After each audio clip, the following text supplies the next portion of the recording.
Today it's just been on my heart to talk about the validating nature of the love of the Father. The love of the Father is so sweet and so supreme that in the experience of the love of the Father for you, it's a need eliminator.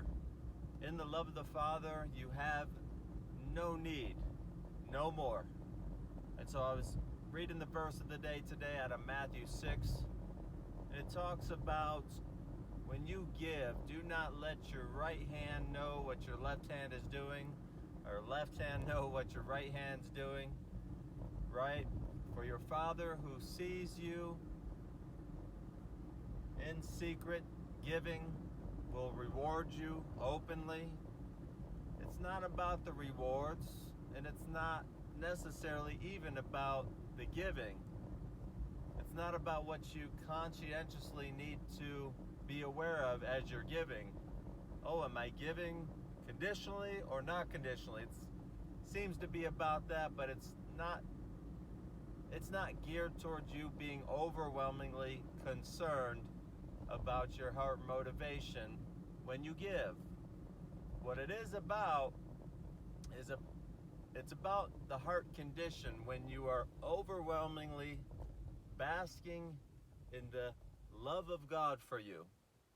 When you're living in union with the Father and in relationship with Him, you're living from such a place of overflow. You're living from such a place of supply, of love, of affection, of affirmation, of validation. Essentially, you're living from the place of needing nothing. You're going to be giving generously without conditions, right? You'll be giving, your right hand won't know what your left hand's doing. Your Father who sees you from the secret place, as you're giving secretively, you're not giving openly, you're not announcing it. It's not about drawing attention to yourself. Why? Because you don't need attention. You don't need affection, right? You got all these wealthy people in the world giving out in the open for their own selfish motivations and reasons. It just doesn't exist in the world where you're not giving out of the abundance of the supply of what it's like to live in the affection and validation of the Father, what it's like to live not feeling like you need to gain something financially from what you're giving. The resources of heaven, my friend, are limitless.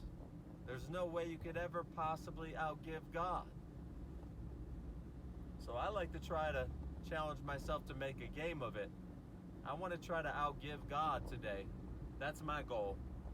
And sometimes maybe I don't have the financial resources. What few dollars I have in my pocket, what I have is, it's for God to direct me in giving.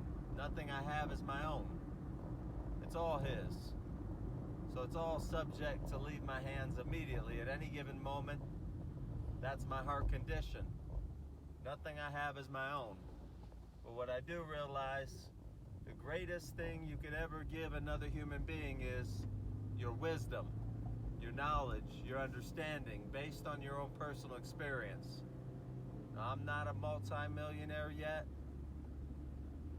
I'm not on that level, but I am on a level spiritually where I can give people from the blessing of the riches of the wisdom of God in relationship with Him, the understanding I have of the gospel, and from the understanding I have of health. So I've been blessed in the area of the soul. I have a sound mind. I'm healthy, spiritually, mentally, physically. So I am able, by the grace of God, to impart, to give to people from that place of a spiritual and mental health. And the dividends that has brought into my life, I'm not seeking dividends, but as the verse says, the Father who sees what you're doing in secret, He will reward you openly. So the point is, A true relationship with God is a relationship where you live free from the need of anything, because it is just so satisfying. He is so good. I gotta go on that note, but God bless, and seek the truth. Seek the truth with focus and obsession. Blessings.